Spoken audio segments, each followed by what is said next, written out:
दोस्तों, मोटर पास में लगी है, लेकिन डी स्टार्टर को 50 मीटर दूर ऑफिस से कंट्रोल करना है।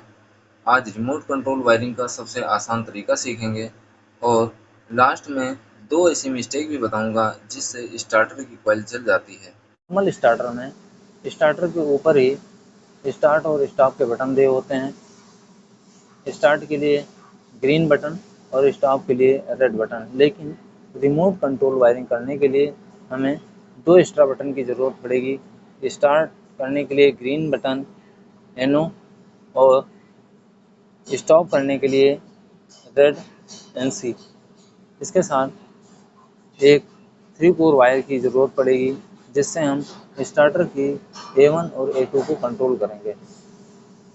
दोस्तों, डी स्टार्टर के कंट्रोल वायरिंग का सिंपल डायग्राम इस प्रकार होता है, जिसमें जो कंट्रोल वायरिंग होती है 415 वोल्ट के लिए होती है। इसमें 93-94 एनो स्टार्ट के पॉइंट होते हैं, 95-96 स्टॉप और ओवरलोड के पॉइंट होते हैं।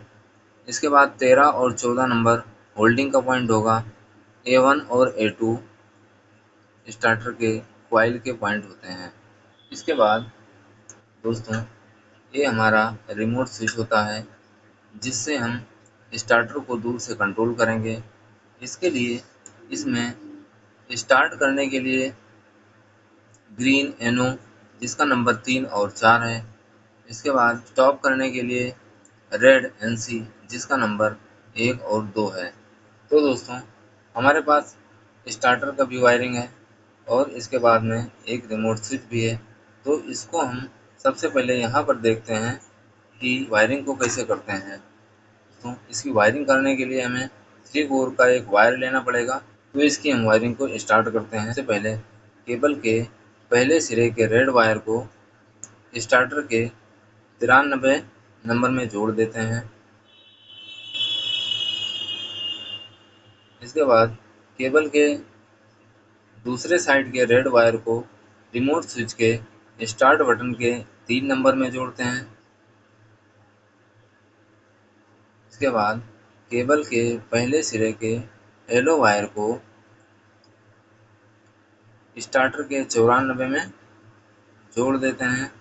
केबल के दूसरे साइड के येलो वायर को रिमोट स्विच के स्टार्ट बटन के 4 नंबर में जोड़ते हैं। फिर इसके बाद केबल के पहले सिरे के ब्लैक वायर को स्टार्टर के 95 में जोड़ते हैं। फिर केबल के दूसरे साइड के ब्लैक वायर को रिमोट स्विच के 2 नंबर में जोड़ देते हैं। दोस्तों, इसके बाद स्टार्टर के 94 और 95 के बीच में एक लिंक वायर लगा होता है, इसको हमें हटाना है।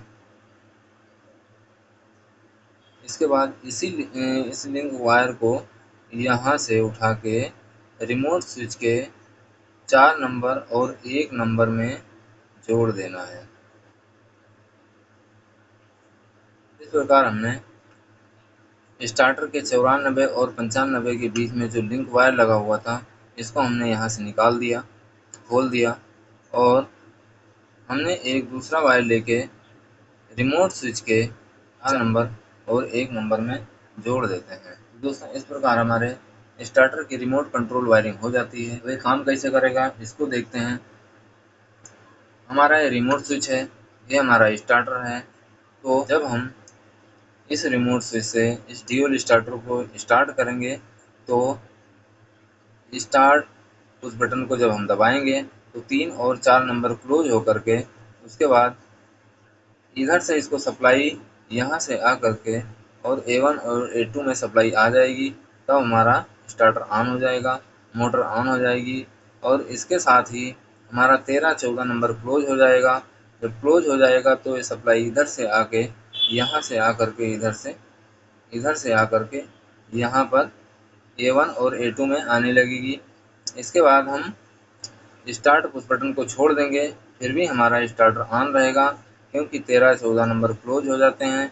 इसी को होल्डिंग सर्किट कहते हैं। इसके बाद जब हम स्टॉप पुश बटन को दबाएंगे तो 1 और 2 नंबर हमारा ओपन हो जाएगा। जब हमारा 1-2 नंबर ओपन हो जाएगा तो हमारे A1 और A2 की सप्लाई कट जाएगी और हमारा स्टार्टर ऑफ हो जाएगा। दोस्तों, इसी वायरिंग को अब हम स्टार्टर पर प्रैक्टिकल करके देखते हैं कि कौन सा वायर कैसे जोड़ना है। तो दोस्तों, स्टार्ट करते हैं। दोस्तों 94, 93 ये हमारे स्टार्ट के एनो पॉइंट होते हैं। अंदर होता है 13 नंबर और होता है 14 नंबर, ये हमारा होल्डिंग का पॉइंट होगा। उसके बाद ये हमारा 95 और 96 एन स्टाफ के लिए NC प्लस ओवरलोड का पॉइंट होता है। उसके बाद में ये हमारा स्टार्टर के कॉइल A1 और A2 होता है। रिमोट स्विच में स्टार्ट के लिए ग्रीन एनो का 3 और 4 नंबर, स्टॉप के लिए रेड NC का 1 और 2 नंबर। दोस्तों अब हम इसकी रिमोट कंट्रोल वायरिंग स्टार्ट करते हैं। इसके लिए दोस्तों सबसे पहले केबल के एक साइड के रेड वायर को हम स्टार्टर के 94 में जोड़ते हैं। इस वाले पॉइंट में हम इसको जोड़ देते हैं। अब इसको हम टाइट करते हैं।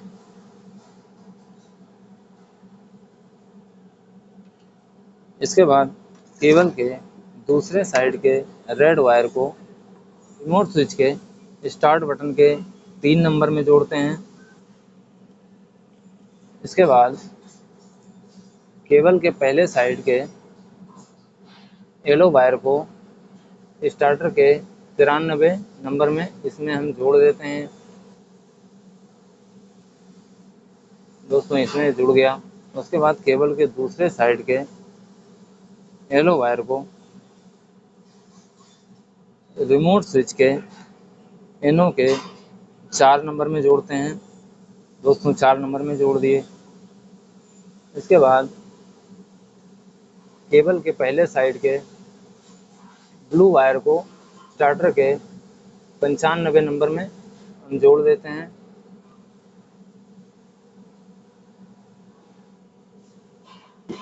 दोस्तों इसके बाद केबल के दूसरे साइड के ब्लू वायर को रिमोट स्विच के 2 नंबर में जोड़ते हैं। दोस्तों 2 नंबर में जोड़ देते हैं। दोस्तों इसके बाद स्टार्टर के 93 और 95 के बीच में एक रेड वायर का लिंक लगा हुआ है। अब हमें इसको निकालना है और निकाल कर रिमोट स्विच के इस 4 नंबर और 1 नंबर में जोड़ देना है। हमने रिमोट स्विच के 4 नंबर 1 नंबर को आपस में जोड़ दिया है। दोस्तों इस प्रकार हम इसकी वायरिंग कर देते हैं।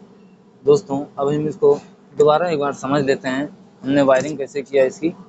दोस्तों इसके लिए सबसे पहले हमने केबल के एक साइड के रेड वायर को लिया और स्टार्टर के 94 में जोड़ दिया। इसके बाद केबल के दूसरे साइड के रेड वायर को स्विच के NO 3 नंबर में जोड़ दिया। उसके बाद केबल के पहले साइड के येलो वायर को लिया और स्टार्टर के 93 नंबर में जोड़ देते हैं इसमें। इसके बाद केबल के दूसरे साइड के येलो वायर को रिमोट स्विच के NO के 4 नंबर में जोड़ देते हैं।